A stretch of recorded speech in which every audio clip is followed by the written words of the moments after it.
on to our final speaker now, and this is Michal Chantkowski, who is the International Coordinator for the Green Party. So big round of applause, Michal.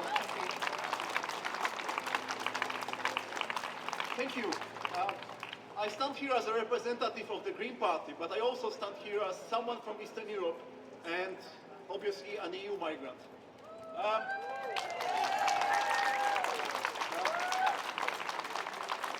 So we were invited to this country back in the early 2000s. We have since been vilified and scapegoated by the press and by many of the politicians, especially on the right side of the political spectrum. I feel that we are often treated as subhuman, really, because it's only the economy that is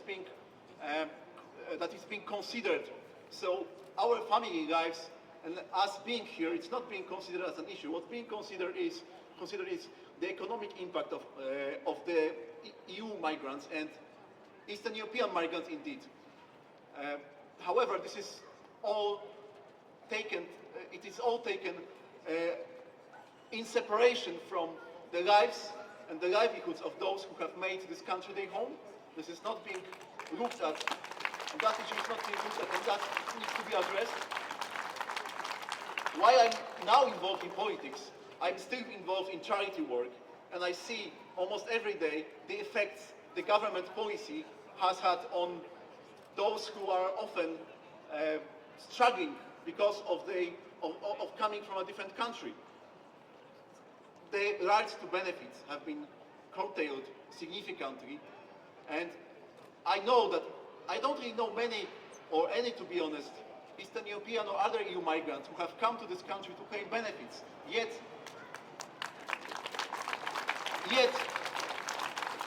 in 2014 alone, when David Cameron was still Prime Minister and Theresa May, our current Prime Minister, was the Home Secretary, the government changed rules around job seekers allowance twice in 1 year. First, curtailing the access to out-of-work benefits for EU migrants to 6 months only, and then changing it to 3 months only. This is a bit of a joke, isn't it? I mean, you are changing this twice in 1 year for the show. So obviously the show has backfired, because we had Mr. Cameron back in 2016 in February saying the EU is all bad and it's not very positive, and EU migrants are actually a drain on resources. And at the end of February, or towards the beginning of March, when he came to that so-called agreement with the EU, he started saying something different and started saying, actually, we should be staying in the EU. Well, he had been arguing against the EU and against EU migrants in one shape or another for a couple of years before that. So people are not stupid. They are not going to change their opinion within 3 or 4 months.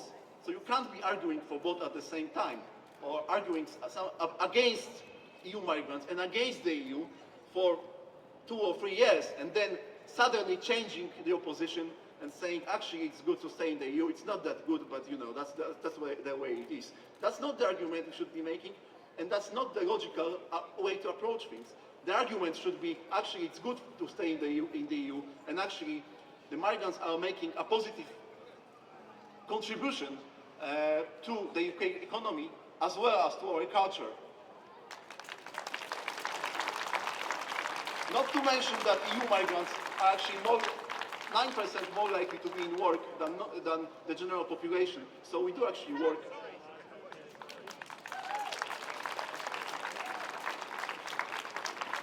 I often feel we are being blamed for being weak and weakly represented.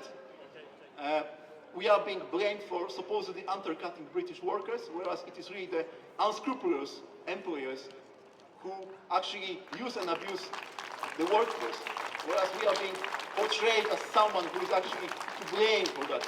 I cannot be, and other Eastern Europeans especially, like, we can't be blamed for things we haven't caused, we haven't planned. It's not our fault, really.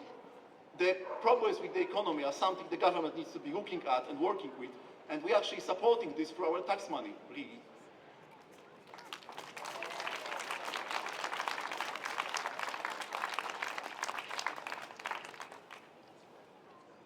So I have no doubt that such anti-migrant speech and migrant bashing has contributed to the referendum result. Big British, bull. I am also British. I am a dual citizen. Fuck off! Yes, I do. I am a dual citizen. I'm not interested in what you have to say. Stop racism! I am British and I have a right to be here. I'm British and I'm also a citizen. Dobra, Michal! Bollocks to Brexit! Bollocks to Brexit! Dobra, Michal! Bollocks to Brexit!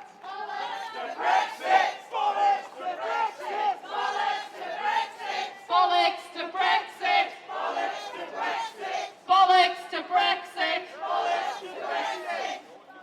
Are you okay, Michael? Sorry about that. Are you alright to continue? Yes, I suppose I am alright to continue. And I believe we should be continuing.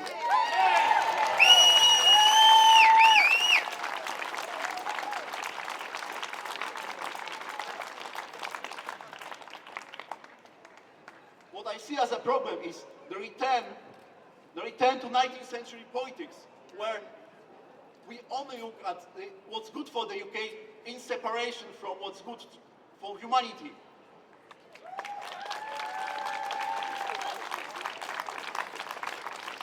We have agents of 19th century politics, and this really 19th century worldview, which caused the First World War and the Second World War, now demanding that we somehow start mistrusting our European neighbors. I see it as a particular problem. The EU has been the biggest peace-building project in the history of the world, really. There hasn't been anything else on that scale.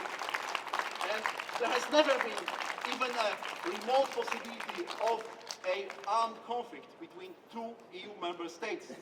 The same cannot be said about NATO. We have Greece and Turkey constantly at loggerheads, really. So the EU is an important institution with regards to not just the economy and not just cultural life, but also with regards to making sure that Europe is at peace and the world is at peace. So, yes, actually I had it in my speech. They will call us traitors, they can call us names, but the truth is, as EU citizens standing for Europe, we'll make this country more secure and more prosperous in the future. Well, actually, I have just been called a traitor, apparently, so it's actually, I've guessed it, I suppose. What I was also going to say is, the deputy leader of my party once said, we would like people to be able to live, love and work in any country they want to. And the EU really facilitates that, and that's why we support the EU and we support staying in the EU. Thank you very much.